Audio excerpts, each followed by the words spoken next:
Hi everyone, welcome back to my channel. अगर आप मेरे चैनल पर न्यू हो तो प्लीज़ चैनल को सब्सक्राइब करना मत भूलिएगा। तो चलिए हम इंदोजियस ऑफ लैंटर्न लाइट एफएफ के नेक्स्ट पार्ट को शुरू करते हैं। लास्ट पार्ट पे हमने देखा था कि वेवुशियन वांग जी को एक नोट लिख करके देता है अपनी हैंडराइटिंग में, और वो नोट फोल्डेड था और काफ़ी थिन पेपर था। वेवुशियन वांग जी से कहता है कि इसे बाद में पढ़ना वांग जी, जब तुम तैयार हो। और एक अगर वेवुशियन वहाँ से चला जाता है। वांग जी की दिल की धड़कन काफ़ी तेज़ हो गई थी। उस दिन वांग जी स्नैक स्टॉल पर नहीं गया था। वो वहाँ पर जाना सिर्फ इसलिए पसंद करता था क्योंकि वेवुशियन को स्नैक्स खाना पसंद था। वांग जी अपने घर वापस चला गया था, लेकिन उसे ऐसा फ़ील हो रहा था जैसे कि उसके पैर कांच के बने हों। उसे बहुत ही वीकनेस अपने पैरों में महसूस हुई थी, जैसे कि उसके पैर लड़खड़ा रहे हों। और उसके अंकल भी उससे मिलने के लिए आए थे और वो रात में वहीं पर रुकने वाले थे।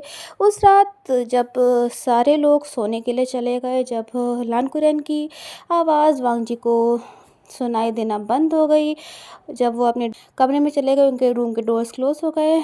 मूनलाइट वांग जी के रूम के अंदर हल्की हल्की सी जो थी ना, वो अंदर आ रही थी। वांग जी ने अपनी उस डायरी को ओपन किया जिसमें वो नोट रखा हुआ था। वो नोट अभी भी वहीं पर जैसी स्थिति में पहले रखा हुआ था वैसी स्थिति में था। वांग जी ने उस अनफोल्डेड नोट को, यानी कि मोड़ करके रखे हुए नोट को अपने कांपते हुए हाथों से ओपन किया। उसमें एक पोयम लिखी हुई थी। कोई टाइटल नहीं था, कुछ लाइंस थी जो कि जल्दी जल्दी लिखी गई थी, ऐसे जैसे कि वो कुछ वर्ड्स वेवुशियन के सीने में एकदम आग की तरह चल रहे थे।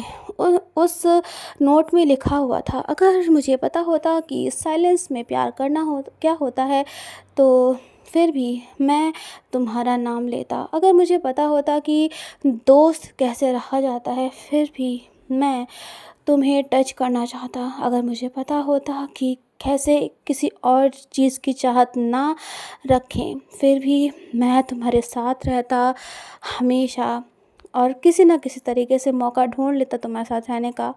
और लेकिन ये जो आसमान है ना, ये तुम्हारा नाम लेता ही रहता है, और जब भी तुम्हारा नाम मेरे सामने आता है, मेरे कानों में पड़ता है, तो मैं हर बार इस नाम का रिप्लाई दिए बिना खुद को रोक नहीं पाता हूँ।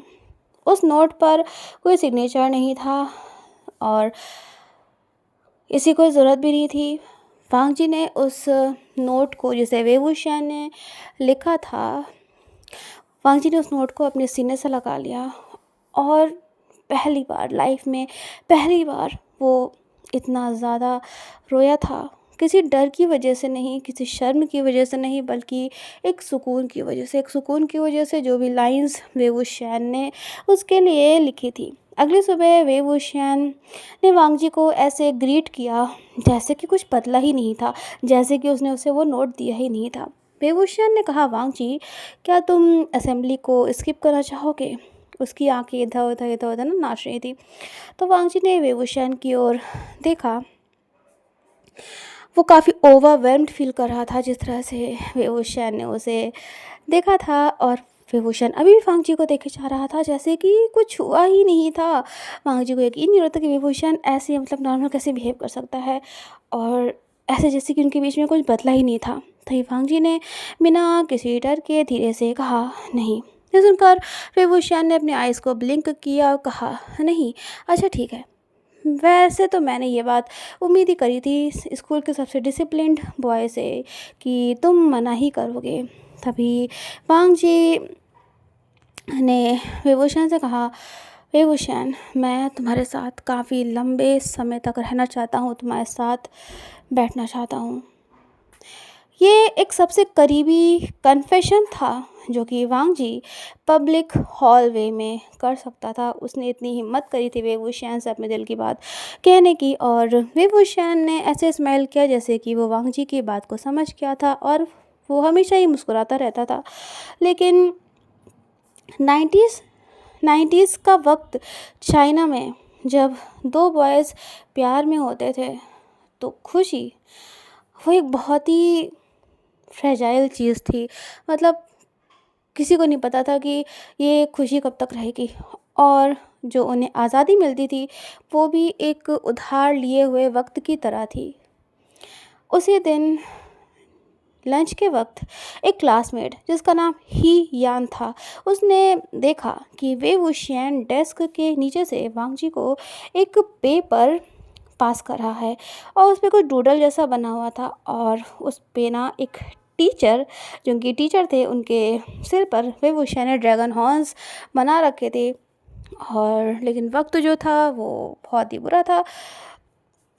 ही यान अपने बगल में बैठे हुए जो क्लासमेट था ना, उसके पास जाके धीरे से कहता है, इतना तेज़ कि मतलब सुन सके वो दोनों, उन दोनों को देखो फिर से वो मतलब ना अजीब से बिहेव कर रहे हैं।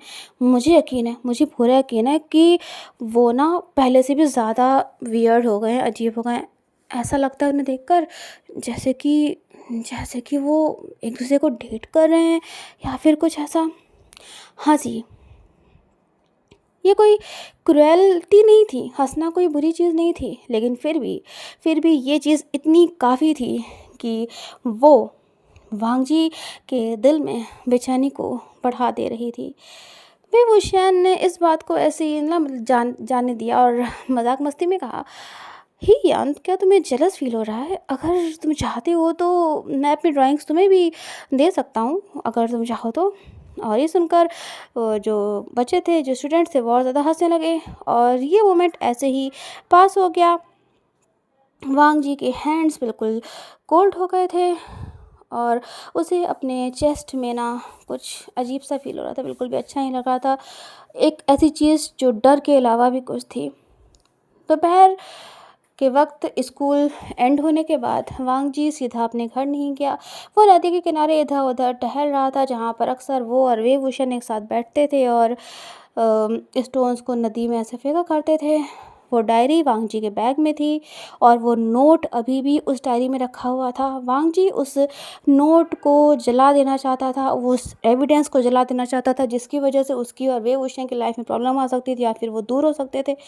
लेकिन वांग जी के हाथ कांप रहे थे, वो उसके हाथ मूव ही नहीं कर रहे थे। तभी वांग जी को अपने पीछे किसी के कदमों की आवाज़ आती है और विवोशन ही था, उसके अलावा कौन हो सकता था। विवोशन ने कहा, मुझे पता था, मुझे यकीन था कि वांग जी, मैं तुम्हें यहीं पर ढूंढूंगा, तुम मुझे यहीं पर मिलोगे। वांग जी तभी पीछे की ओर मुड़ा, उसके चेहरे पर डर, जो मतलब जो भी चीज़ें हुई थी उसका डर साफ साफ नज़र आ रहा था। तो वेवुशियान ने उसे कहा, वो बॉयज़ हैं, ठीक है, वो मजाक मस्ती करते हैं, हम सब मजाक मस्ती करते हैं। तो वांग जी ने तभी बेटर वे में थोड़ा सा गुस्से में कहा, लेकिन उन्हें यकीन है। तो ये सुनकर वेवुशियान वांग जी के बगल में बैठ गया और कहा, तो क्या हुआ? तो विभूषण तो मतलब ऐसे नॉर्मली बिहेव कर रहा था, लेकिन वांग जी के लिए काफ़ी बड़ी चीज़ होने लगी थी। वो कहता है कि अगर उन्होंने ये चीज़ें और ज़्यादा तेज़ आवाज़ में कहीं या और लोगों को कहीं बार बार कहीं, तो ये सब चीज़ें सच हो जाएंगी। विभूषण, पहले भी मेरे साथ ये सब हो चुका है और मेरा मतलब पहले पिछली बार तो एक र्यूमर था, एक अफवाह थी, लेकिन इस बार बेगूसराय मुझे सब कुछ छोड़कर यहाँ पर आना पड़ा था, अपना स्कूल और अपनी लाइफ स्टाइल सब कुछ। लेकिन इस बार बेगूसराय मैं तुम्हें छोड़कर नहीं जाना चाहता हूँ, किसी भी हाल में नहीं। एक साइलेंस छा गया था। बेगूसराय की आवाज़ पहले से काफ़ी डिफरेंट थी। जब इस बार उसने अपनी बात को रखा, उसने कहा, वांग जी, तो क्या इस बार जो बात है वो सच है? वांग जी अचानक से वेवुशा की बात सुनकर चौंक गया और वो उसकी तरफ देखने लगा। और वेवुशा ने कहा, जो तुम बोल रहे हो कि तुम मेरे बारे में, लेकिन वेवुशियान अपनी बात को कंप्लीट नहीं कर पाया। उससे पहले ही वांग जी ने अपनी आंसर को देते हुए कहा कि हाँ, इस बार बात सच है। दुनिया ख़त्म नहीं हुई, दुनिया तबाह नहीं हुई, नदी अभी भी जैसे फ्लो कर रही थी वैसे ही थी। और जो एक चिड़िया थी जो हमेशा ही उस नदी के ऊपर से गुजरती थी उड़ कर के, वो भी चुपचाप वहाँ से उड़ कर के चली गई थी। कुछ देर चुप रहने के बाद वेवुशियान ने बस इतना ही कहा, तो फिर ठीक है वांग जी, हमें किसी को भी कोई मौका नहीं देना है कि कोई हमें एक दूसरे से अलग करे या फिर कोई हमें ब्लेम करे किसी भी चीज़ के लिए। वांग जी, हमें केयरफुल रहना होगा। लेकिन इसका मतलब ये नहीं है कि हम एक दूसरे से मिलना का बंद कर दें, बात करना बंद कर दें। वांग जी की सांसें हैवी हो गई थी। वे भूषण कहता है, वांग जी मैं जानना चाहता हूँ, देखना चाहता हूँ कि ये सब कैसे एंड होगा, तुम्हारी पोयम, तुम्हारा ये साइलेंस और हम। वांग जी वेवूशियान की तरफ देख रहा था बहुत ही साइलेंस वे में। उसके दिल में बहुत सी बातें चल रही थी। तभी वो आगे बढ़ा। उसने अपने फिंगर को वेवूशियान के फिंगर से ऐसे रब किया। तभी वेवूशियान ने अचानक से वांग जी के हाथ को अपने हाथ में पकड़ लिया और अपनी फिंगर को वांग जी के फिंगर से इंटरलॉक कर लिया। मतलब उसने है ना एकदम क्लोज कर लिया था वांग जी को। और वो काफ़ी प्राउड वे में स्माइल कर रहा था। वांग जी ने एक स्माइल सी, बहुत ही ब्राइट स्माइल के साथ कहा, वेवूशियान हम सरवाइव करेंगे, हम इस सबको सरवाइव करेंगे और ये ऐसे ही एंड होगा। वांग जी और वेवूशियान 12th क्लास में आते आते काफ़ी बोल्ड हो चुके थे और पूरे एकेडमिक ईयर में उन्हें बस ऐसा महसूस हुआ था कि सिर्फ वही दो थे और जो सॉन्ग्स थे वो मैटर करते थे, बाकी उनके लिए कुछ भी मैटर नहीं करता था। ऐसा फील होता था जैसे कि उन्हें कोई भी नहीं देख रहा है और उन्हें कोई फ़िक्र भी नहीं थी कि अगर कोई उन्हें देख भी रहा है। और दो टीनेज बॉयज़ के लिए ये काफ़ी बोल्ड स्टेप था, जो कि 90s के वक्त में, 90s के टाइम में एक दूसरे के प्यार में पड़ गए थे। वक्त बहुत जल्दी बीतता चला गया, इससे पहले कि वांग जी और वेवूशियान कुछ समझ पाते इस चीज़ को। उन्हें रियलाइजेशन भी नहीं हुआ कि वक्त इतना जल्दी बीत गया था। अगली चीज़ जो उनके लिए मैटर बिल्कुल भी नहीं करती थी वो ये था कि उन्होंने किस तरह के क्वेश्चंस एक दूसरे से पूछे थे, और ना ही तो अब ये चीज़ मैटर करती थी कि उनके पास कोई जवाब था कि नहीं था। लेकिन एक चीज़ जो वांग जी वेवूशियान के लिए अब मैटर करती थी वो ये था कि वो किसी भी हाल में एक दूसरे से अलग नहीं रह सकते हैं। उन्हें पता था कि अगर किसी दिन किसी वजह से वो एक दूसरे से अलग भी हो गए, तब भी कैसे वो एक दूसरे को फिर से पा सकेंगे। और वो एक दिन उनके करीब आता चला जा रहा था। फेयरवेल फंक्शन के पहले का जो लास्ट संडे था, पूरे टाउन में स्प्रिंग पूरे फुल उसमें आ गई थी। मतलब स्प्रिंग का मौसम चारों तरफ फैला हुआ था और हल्की हल्की येलो सनलाइट जो ह्यूज ट्रीज थे ना उनके थ्रू मतलब लोगों के घरों पर आ रही थी।